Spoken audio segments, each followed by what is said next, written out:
ইয়া আইয়ুহাল্লাযীনা আমানু لا تتخذوا بطانة من دونكم لا يألونكم خبالا ودوا ما عنتم قد بدت البغضاء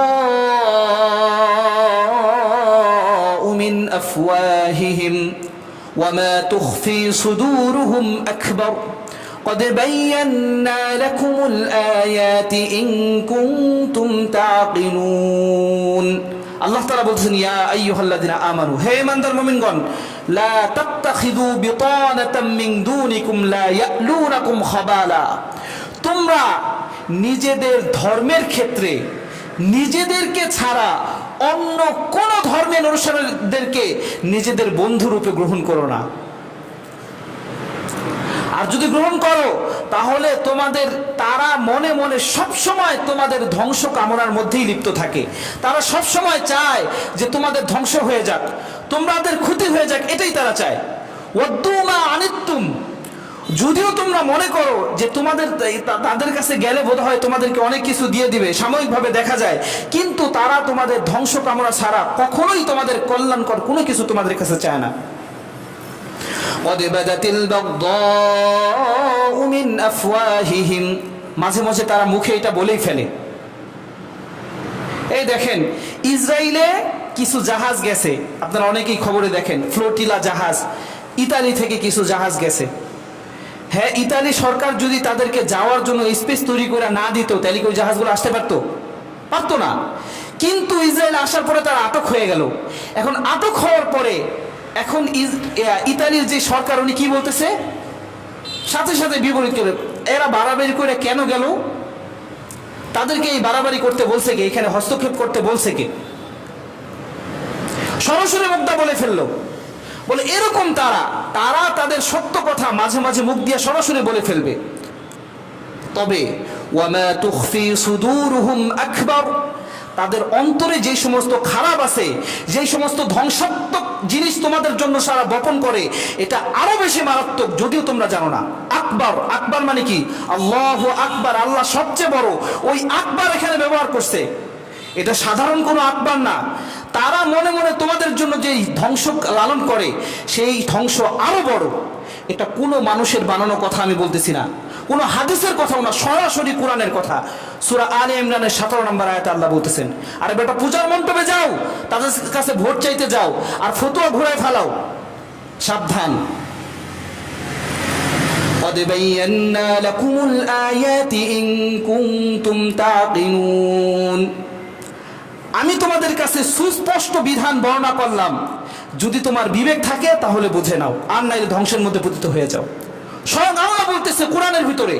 এরপরে পরের আয়াতে আল্লাহ বলতেছেন, হা আনতুম হাউলাই তুহিব্বুনাহুম ওয়া লা ইউহিব্বুনাকুম ওয়া তু'মিনুনা বিল কিতাবি কুল্লিহি وإذا لقوكم قالوا آمنا وإذا خلوا عضوا عليكم الأنامل من الغيظ قل موتوا بغيظكم إن الله عليم بذات الصدور।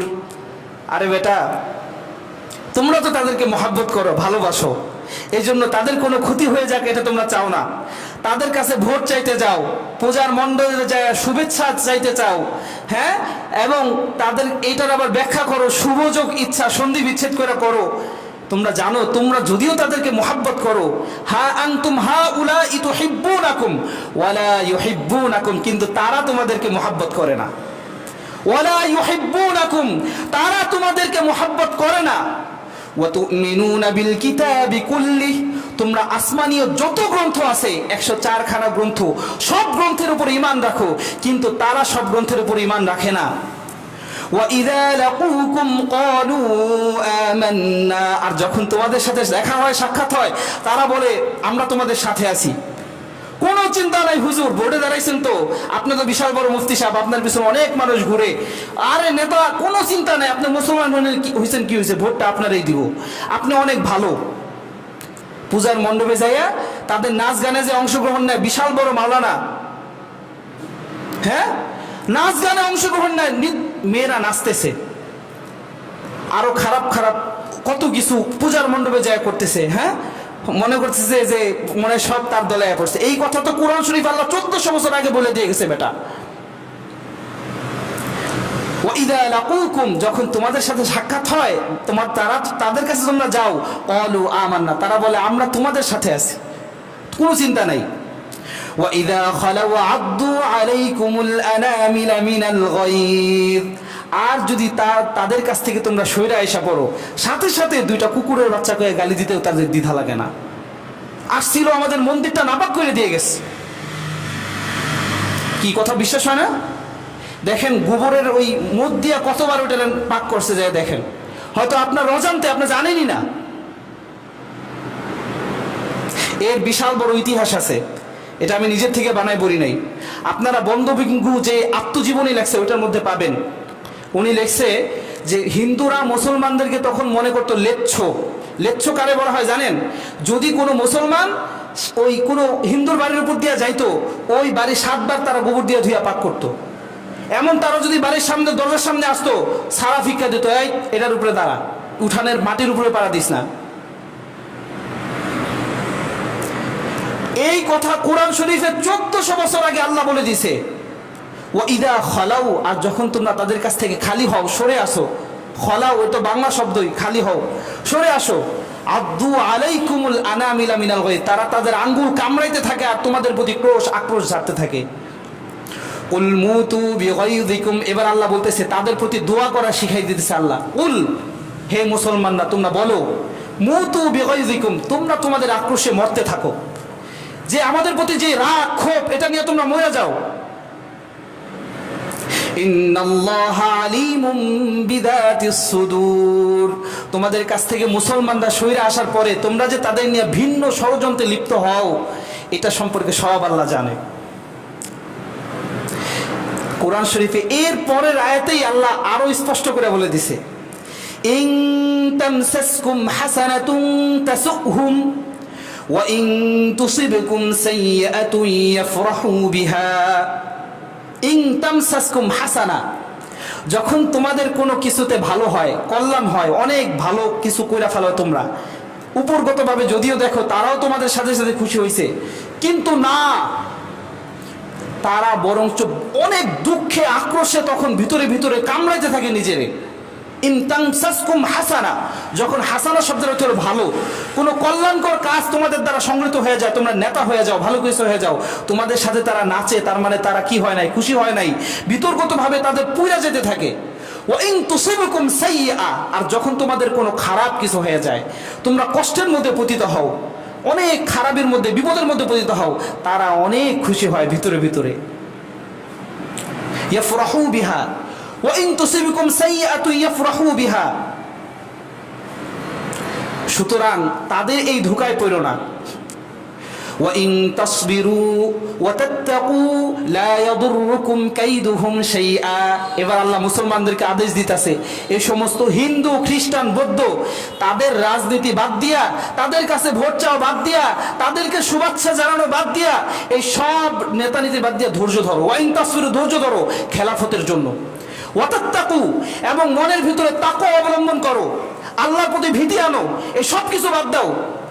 লা ইয়াদুররুকুম কাইদুহুম শাইআ, তাদের কোনো চক্রান্ত কখনোই তোমাদেরকে কোনো ক্ষতি করতে পারবে না। ইন্নাল্লাহা বিমা ইয়ামালুনা মুহিত, তারা যা করতে পারে, তারা যা করতে পারে এই সব কিছু আল্লাহ তাআলার আওতাভুক্ত। আল্লাহ যদি ক্ষমতা দেয় তাহলেই করতে পারবে, না দিলে কিছুই করতে পারবে না। আর তারা যা তোমাদের উপরে ক্ষতি করে সব আল্লাহ তাআলার পক্ষ থেকে, এগুলো তোমাদের পরীক্ষা। আমার কথাটা বুঝতে পারলেন? এমনকি কোরআন শরীফে সূরা হাজ্জের ভিতরে বলছে, আরে তারা তো এতটাই দুর্বল, যেই সমস্ত জিনিসের পূজা তারা করে, তাদের সামনে যে ভোগ দেওয়া হয়, ভোগের মধ্যে মাছি খাইতে আসে, এই মাছিকে তাড়ানোর মতো ক্ষমতাও তাদের নাই। এক বাঙালির ভাষায় যদি বলি যে তারা এমন জিনিসের পূজা করে, যেই জিনিস পিছন দিয়া বাঁশ দিয়া খাড়া করে রাখা লাগে, নাহলে ঠাস করে পড়ে যাবে। আজীব, ওই জিনিসের পূজা করতেছে শিরক, ওই শিরকের সাথে যায় মুসলমান আবার তাদেরকে কি করে, শুভেচ্ছা জানায়, আবার ফতোয়া দেয় কি, তাদেরকে শুভেচ্ছা, শুভযোগ ইচ্ছা, তাদেরকে শুভেচ্ছা জানানো হয়েছে, এর বেশি কিছু করা হয় নাই। রাসূল সাল্লাল্লাহু আলাইহি ওয়াসাল্লাম কোনোদিন কোনো তাদের মূর্তি চলাকালীন, পূজা চলাকালীন শুভেচ্ছা জানাইছে? সাহাবা একরাম জানাইছে? এমন একটা হাদিস দেখাইতে পারবেন? একটা কোরআনের আয়াত দেখাইতে পারবেন? বুখারী শরীফের একটা খণ্ড শব্দ দেখাইতে পারবেন কোন তাবেঈ করছে? কিন্তু আমরা যদি এগুলো বলতে যাই, আমরা হয়ে যাবো জঙ্গি গোষ্ঠী, আমরা হয়ে যাবো উগ্রপন্থী। তো যাই হোক, এই জিনিসটা এই জন্য বললাম। আবার মুসলমানরা ফতোয়া চায় যে ওদের ইসে কি যাওয়া যাবে না হুজুর? না, এই করলাম, খালি গেলাম। কি এক আশ্চর্য জিনিস! মানে ওদের পূজা যখন যায়, দেখেন পূজা কিন্তু একটা ইবাদত। আমরা যে নামাজ পড়ি এটা একটা ইবাদত, পূজাও কি একটা ইবাদত। ইবাদত সবসময় পবিত্র, ইবাদত সবসময় কি পবিত্র। নামাজও ইবাদত, এটা যেমন পবিত্র, ওরা যে পূজা করে এটাও একটা ইবাদত, ওটাও পবিত্র। কিন্তু এই পবিত্র জিনিসের মধ্যে যে গানগুলা বাজায়, এটা কখন থেকে পবিত্র হইল? হ্যাঁ, ওই গানের মধ্যে দেখেন তো, গীতায় কোনো জায়গায় বলছে যে তোমরা অর্ধ উলঙ্গ হয়ে যেই নারীরা গান গায়, ওই নারীদের গান ওইখানে বাজাও? কোথাও বলছে? এক নম্বর কথা। দুই নম্বরে, সমকামিতার যত সিঙ্গার আছে যারা গান গায় সমকামী, তাদের গানগুলো পূজার মধ্যে বাজায়। এই পূজার মধ্যে যদি একটা যুবক যায়, ওর মাথা ঠিক থাকবে? তাহলে তুই কিভাবে বলো যে হুজুর এটা যাওয়া কি জায়েজ আছে কিনা? এটা কি তোমার বিবেক দিয়ে তুমি বুঝো না?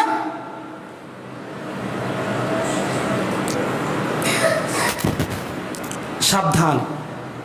আর যদি এই সমস্ত জিনিসের মধ্যে চলতে থাকেন, এই ব্যাপারে আগেও বলছি, এখন আবার বলি, কোরআন শরীফে সূরা মায়েদার ভিতরে আল্লাহ তাআলা 54 নম্বর আয়াতের মধ্যে বলছেন, ইয়া আইয়ুহাল্লাযীনা আমানু, হে ঈমানদার মুমিনগণ, মান ইয়ারতাদ্দা মিনকুম আন দীনিহি ফাসাউফা ইয়াতিল্লাহ, যদি তোমরা তোমাদের ধর্ম থেকে সরে যাও, মন গড়া অনুযায়ী নিজেদের ধর্ম পালন করো, নিজের মন মতো, কোরআন হাদিস অনুযায়ী না, নিজের মন মতো যদি নিজের ধর্ম পালন করো, মাইয়ারতাদ্দা মিনকুম আন দীনি, মুসলমানিত্বের ধর্ম থেকে সরে যাও, ফাসাউফা ইয়াতিল্লাহু বিকওম, অচিরেই আমি এমন কওমকে আনবো, ইউহিব্বুহুম, যারা আমি আল্লাহকে ভালোবাসবে, ওয়া ইউহিব্বুনাহু আদিল্লাহ, এবং তাদেরকেও আমি ভালোবাসবো। আর তারা এমন হবে, আদিল্লাতিন আলাল মুমিনিন, মুমিনদের ব্যাপারে নরম হবে, আইজ্জাতিন আলাল কাফিরিন, কাফেরদের ব্যাপারে কঠোর হবে। ইউজাহিদুনা ফি সাবিলিল্লাহ, যখন তারা আল্লাহর রাস্তায় জিহাদ করবে, ওয়ালা ইয়াখাফুনা লাউমাতা লাইম, এই ক্ষেত্রে তারা কোনো নিন্দুকের নিন্দাকে ভয় করবে না। যালিকা ফাদলুল্লাহি ইউতিহি মান ইয়াশা, এটা তারাই করতে পারবে যাদের উপর আল্লাহ অনুগ্রহ করছেন। ওয়াল্লাহু যুল ফাদলিল আযীম, আর আল্লাহ তাআলা মহান অনুগ্রহশীল। আমার এই আয়াতের ব্যাখ্যা মনে হয় অনেকবার করা হয়েছে মসজিদে। যদি নিজের মন গড়া মতবাদে আপনি ইসলামকে মানতে চান, মনের মতো, মানে যেমনি ইচ্ছা আপনি একটা ফতোয়া বানাই ফেললেন, হ্যাঁ আপনি বড় মাওলানা, এই জন্য আপনার সামনে এই নারীরা নাচবে, আপনি ওটাকে বসে বসে দেখবেন, উপভোগ করবেন, এটাকে আপনি জায়েজ বানায় না নিজের মতো করে, রাজনীতির স্বার্থে, নেতামির স্বার্থে। এই মন গড়া ইসলাম যদি মানো, তাহলে এই ইসলামকে আল্লাহ ধ্বংস করে দিবে। কি করবে? এই মুসলমানদেরকে আল্লাহ কি করবে? ধ্বংস করে দিবে। নতুন এমন প্রজন্ম মুসলমান বের করবে যারা আল্লাহকে ভালোবাসবে, আল্লাহ তাদেরকে ভালোবাসবে, যারা মুমিনদের প্রতি কোমল হৃদয়ের হবে, মুমিনদেরকে ভালোবাসবে, আর কাফেরদের প্রতি কঠোর হবে। এই কাফেরদের প্রতি কঠোর মানে কোন কঠোরতা? তাদেরকে ধরে মাইর দেওয়া না, তাদের রীতিনীতিকে সম্পূর্ণরূপে বর্জন করা, এটাকে বলছে কাফেরের প্রতি কি কঠোর। মুহাম্মাদুর রাসূলুল্লাহ সূরা ফাতহার ভিতরে আছে। কত দলিল লাগবে কোরআন শরীফ থেকে? অসংখ্য দলিল দিতে পারবো। মুহাম্মাদুর রাসূলুল্লাহ ওয়াল্লাযীনা মাআহু আশিদ্দাউ আলাল কুফফার রুহামাউ বাইনাহুম তারাহুম রুকআন সুজদা ইয়াবতাগুনা ফাদলাম মিনাল্লাহি ওয়া রিদওয়ানা। আল্লাহ বলছেন মুহাম্মদ রাসূলুল্লাহ উনি এমন এক ব্যক্তি, তার সাথী যারা, তারা কাফেরদের প্রতি কঠোর। কাফেরদের প্রতি কি কঠোর? তার মানে কি খালি কাফেরদের মাইর দিছে এটা না, তাদের রীতিনীতি নিজের ভিতরে ধারণ করা, তাদেরকে নিজের মতো করে বানিয়ে নেওয়া, এই ব্যাপারে তারা সোচ্চার ছিলেন। কোনোদিন তাদের রীতিনীতিকে গ্রহণ করেন নাই। এমনকি মৃত্যুর মুখে তাকে বলা হয়েছে এক গ্লাস মদ খাও, এটা যদি খাও তাহলে ছেড়ে দিব। বলছে মদ কেন? তুমি যদি আমাকে তোমার ইসের থেকে এক গ্লাস পানি এনে দাও সেটাও আমি খাবো না। আর মদ তো 1000 গুণ দূরের কথা। তারা এতটা কঠোর ছিল। আর আমাদের পোলাপান যায় ওখান থেকে ভোগ খায়, আর হুজুর এটা কি জায়েজ আছে কিনা? লজ্জা লাগে না এই ফতোয়া জিজ্ঞেস করতে? নিকৃষ্টতম পর্যায়ে চলে গেছে। আমাদের ছেলেবেলেরা আবার কি করে, ভার্সিটি শেষে লাইফ শেষ, বলে হুজুর সব পড়াশোনা শেষ, এখন ওই হলিডে র্যাক ডে করে, ওইখানে হিন্দুদের রীতিনীতি অনুসারে তারা কি করে, রঙের ছড়াছড়ি, এটাকে খুব বড় একটা তারা ফ্যাশন শো মনে করে। তো আল্লাহর কসম, এই যে হোলিডে তোমরা পালন করো, এটা হিন্দুদের রীতিনীতি ছাড়া আর কিছুই না। এর জন্য আল্লাহর কাছে জবাবদিহি করতে হবে। পোলাপান এত নিকৃষ্ট পর্যায়ে চলে গেছে, দাড়ি রাখে না। এখন এক নায়ক দাড়ি রাখে, হিন্দু নায়ক, তাকে দেখে দেখে দাড়ি রাখে, দাড়ি রাখে না, দাড়ি সেটা ফেলায়। এখন নায়করা দাড়ি রাখে, তারাও কি দাড়ি রাখে। প্যান্ট পরে এই হাফ প্যান্ট, এখন আবার ফুল প্যান্ট পরে, এখান দিয়ে একটু ছিঁড়া, শীর্ষেকে অমুক নায়কের প্যান্টটাও একটু ছিঁড়া। কি এক আজীব পদ্ধতি। আল্লাহ কসম করে বলি, নবীকে বাদ দিয়া, নবীর সুন্নাহকে বাদ দিয়া কোনো হিন্দু মুশরিক মুসলমান নায়ক হোক, তাকে অনুসরণ করে যদি কেউ দাড়ি রাখো, এই দাড়ি রাখা না রাখা সমান কথা। এর চাইতে দাড়ি কাইটা ফেলো, ওটাই ভালো। আমার কথা বুঝেন নাই? নায়ককে দেখা, নায়কের অনুসরণ করে যদি দাড়ি রাখতে হয়, নবীকে বাদ দিয়া, নবীর আদর্শকে বাদ দিয়া যদি দাড়ি রাখতে হয়, তাহলে ওই দাড়ি না রাখাই ভালো। ওই দাড়ি তোমার কিয়ামতে কোনো কাজে দিবে না। একটা কথা শুনছি, এটা আমার কোনো হাদিসে পড়ি নাই, একটা হয়তো কোনো বক্তার মুখে শুনছি, যে কিয়ামতের দিন যাদের মুখে দাড়ি থাকবে তাদেরকে ফেরেশতারা হাত দিয়ে টাইনা উঠাবে, দাড়ি ধরে টাইনা উঠাবে। কিন্তু যাদের দাড়ি থাকবে না, তাদেরকে এরকম টেডা দিয়া যে মাছ ধরে না, এরকম টেডার মতো দিয়া বুকের মধ্যে পার দিয়ে তারপর টাইনা ধরে উঠাবে। শুনছি, এটা আমি কোনো হাদিসে পড়ি নাই। আল্লাহ না করুক। জিনিসটা কতটা বেদনাদায়ক চিন্তা করছেন? রাসূলুল্লাহ সাল্লাল্লাহু আলাইহি ওয়াসাল্লামের সামনে আপনি গেছেন, কিয়ামতের দিন যে বলবে মান নাবিয়্যুকা, ইনি কে? তার মুখে দাড়ি, আপনার মুখে দাড়ি নাই। তার মুখে দাড়ি, আপনার মুখে দাড়ি নাই। বলবে মান নাবিয়্যুকা, ইনি কে? এই দাড়িওয়ালা লোকটাকে আপনি চিনতে পারবেন না। লাদ্রি লাদ্রি, ব্যাপারটা কেমন হবে চিন্তা করেন তো একবার, কেমন হবে? আল্লাহু আকবার। আমার কাউকে কটাক্ষ করার উদ্দেশ্য না, আমি এটা বুঝাইতে চাইলাম যে রীতিনীতি অনুসরণ করতে যে আমরা এতটা নিকৃষ্ট পর্যায়ে চলে গেছি। রসুলের সুন্নাহকে বাদ দিয়া দাড়ি রাখে নায়ককে দেখা, প্যান্ট পরে নায়ককে দেখা, চুল কাটে মেসিকে দেখা, যেই মেসি ইসরায়েলের সহায়ক, তার সমস্ত পোশাক আদি সব ইহুদি খ্রিস্টানদেরকে দেখা। আল্লাহর কসম করে বলি, তোমার হাসর নাসরও হবে তাদের সাথে। নাউজুবিল্লাহি মিন যালিক। আর যদি ফতুয়ার নামে ফতুয়াবাজি করো, আমি শুরুতে একটা কথা বলছি, ফতুয়া দেওয়ার অধিকার দুনিয়ার কারণ নেই। এই কথা হয়তো আপনারা আগে শুনেন নাই, কিন্তু আজকে শুনে নেন। আমি কোরআনের আয়াত দিয়া দলিল দিয়ে দিলাম, ফতুয়া দেওয়ার অধিকার দুনিয়ার কারণ নাই। ফতুয়া দিবে একমাত্র আল্লাহ। কে? আল্লাহ। আল্লাহ তাআলা কোরআন শরীফে সূরা মায়েদায় বলেন, কুল, হে নবী আপনি বলে দেন, আল্লাহু ইউফতিকুম, একমাত্র ফতোয়া দেওয়ার অধিকার আছে আল্লাহ তাআলার। আর দুনিয়ার কেউ কি করতে পারবে না, ফতোয়া দিতে পারবে না। এই যে রাসূল সাল্লাল্লাহু আলাইহি ওয়াসাল্লাম যে হাদিস শরীফে বলছেন যে ৭২টা দল হবে, এর মধ্যে জাহান্নামে যাবে কয় দল? ৭৩টা দল হবে, জাহান্নামে যাবে ৭২টা দল, আর একটা দল মাত্র যাবে জান্নাতে। এর মধ্যে ৭২ দল জাহান্নামে কি জন্য যাবে জানেন? তারাও কোরআনকে মানে, তারাও হাদিসকে মানে, তারাও আল্লাহকে মানে, রসুলের হাদিস অনুসরণ করে, কিন্তু তারা নিজেদের মন মতো মানে। বুঝেন নাই? নিজেরা যেভাবে বুঝছে ওইভাবে মানে, কোরআনে যেভাবে বলছে ওইভাবে মানে না। এখন তো রাজনীতির ক্ষেত্রে এই পূজা মণ্ডপে যাওয়া খুব জায়েজ। হুন্ডার হিরিক পড়ে যায়, পিপ শব্দে আমাকে নামাজে ডিস্টার্ব হয়ে যায়। হ্যাঁ, ওই যাইতেছে, ওই মুখ পূজা মণ্ডপে যাইতেছে, অমুক বড় নেতা, হ্যাঁ অমুক বড় মুফতি, হে আবার ভোটে দাঁড়াইছে, হে আবার পূজা মণ্ডপে যেতেছে শুভেচ্ছা জানানোর জন্য। এটা কি আপনার জন্য জায়েজ? মাসালা দিয়ে ফতোয়া দিয়ে ঘুরে ফেললে হয়ে যাবে? কোশ্চিন কালো এটা জায়েজ না, হারাম হারাম হারাম। আল্লাহ তাআলা আমাদের সকলকে যা বললাম, সর্বপ্রথম আমাকে অথবা আমাদের সকলকে এই কথা আমল করার তৌফিক দান করুন। ওয়া আখিরু দাওয়ানা আলহামদুলিল্লাহি রাব্বিল আলামিন।